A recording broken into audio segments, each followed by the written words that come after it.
How Nigerian soldiers humiliate young men in Rivers community, shave their heads with razor blades and scissors. Welcome to the news, and please subscribe to our channel. The soldiers reportedly stopped the young man and asked where he was heading and why he had dreadlocks. Now the news in detail. Some residents of the Oyingbo community in Rivers State have lamented a higher rate of human rights violation unleashed on them by men of the Nigerian army stationed in their town. One of the residents who spoke to FIG cited a recent case of harassment where some soldiers arrested a 20-year-old student and shaved his head. He noted on October 26, 2021, some soldiers stationed at the Express arrested a boy who had a decent-looking dreadlock and shaved his head with a razor blade and scissors. He did not do anything to them. The soldiers were just uncomfortable. We are not just comfortable seeing young men on dreadlocks. The soldiers reportedly stopped the young man and asked where he was heading and why he had dreadlocks. However, without waiting for a response from the young man, they ordered him to sit while they shaved his head. According to him, soldiers always harass young people living around Oyingbo Express Junction, sometimes extorting money from them and seizing their mobile phones. In recent times, what most of the soldiers do is call young boys and seize their phones from them. They also collect money from these men. They do not do it in the open, so their bosses will not be aware, he said. Last week, Wednesday, at about 9:30 p.m., the soldiers ordered everyone at the Express Junction to close their shops. While people were packing their goods back into their shops, the soldiers began to beat many of them with a horsewhip. The resident further noted that prior to the arrival of the soldiers in the town, young men moved freely, but their presence has put an end to the peace and freedom the community once enjoyed.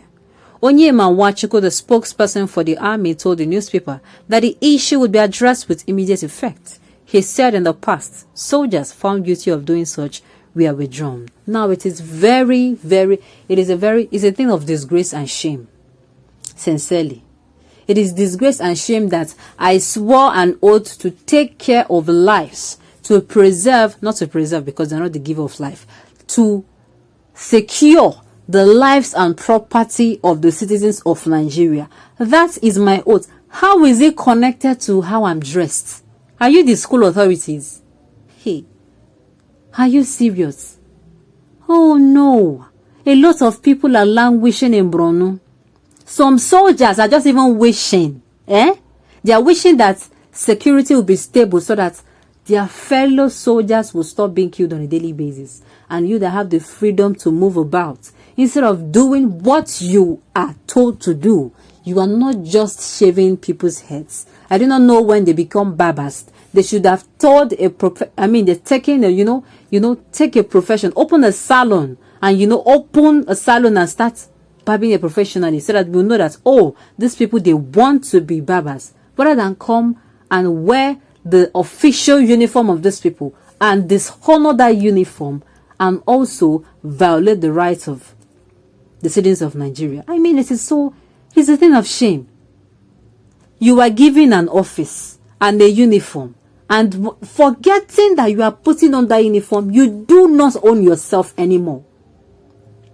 Whether you work anywhere, whatever place you work in, and you are given a uniform, you are no longer your own person. You are representing that organization. You are representing Nigeria, and anything you do, it is going to go back to that particular organization. It is a pity that they represent the Federal Republic of Nigeria and, of course, the federal government. And this is what they are doing. This is what they are doing. You are extorting money from people. The same thing robbers would do. This is the same thing robbers would do. Robbers will stop you and extort money from you by showing you a gun or a knife or what have you. Now, these same people, you are put to protect the nation. And I do not even know why oh my goodness. I do not know why we have a checkpoint, army checkpoint, when it is supposed to be police checkpoints. What is actually going on? The same issue now that people were complaining that police were brutal to them. Now, does it mean they have to hold another NSAS protest for the Nigerian army? It is getting out of hand. Why? These things happen, and you keep hearing they will look into it and such soldiers will be dismissed. Before you know it, this case will just die down. Because they have not harassed somebody that is a public figure. Because they have not harassed any daughter or son of a public figure. That is why in Nigeria you keep asking yourself, where is the rule of law? Where is the law? They say we have law. Where is the law? When an ordinary average Nigerian is being manhandled, where is this law? It seems that the law is always sleeping when ordinary citizens are being manhandled. But when somebody who is a public figure now becomes manhandled, the law suddenly wakes up. This is the very thing that these people, both the NSAS protesters and the Biafra agitators and the Yoruba Nation agitators, this is what they are agitating against. Insecurity, inequality. You feel you are Lord just because you are wearing a uniform. Sincerely, I do not blame people that will come out and say, aside of uniform, you cannot stop me. Some people make such comments. Sometimes it is not pride, it is what they have gone through. Because you are wearing a uniform, you forget that uniform you're wearing, you're supposed to do everything you can to protect it. You are making sure that you are not caught doing something that is unlawly. And what do? You extort, and you even seize phone. Who give them the right to? Jokes apart, the thing is,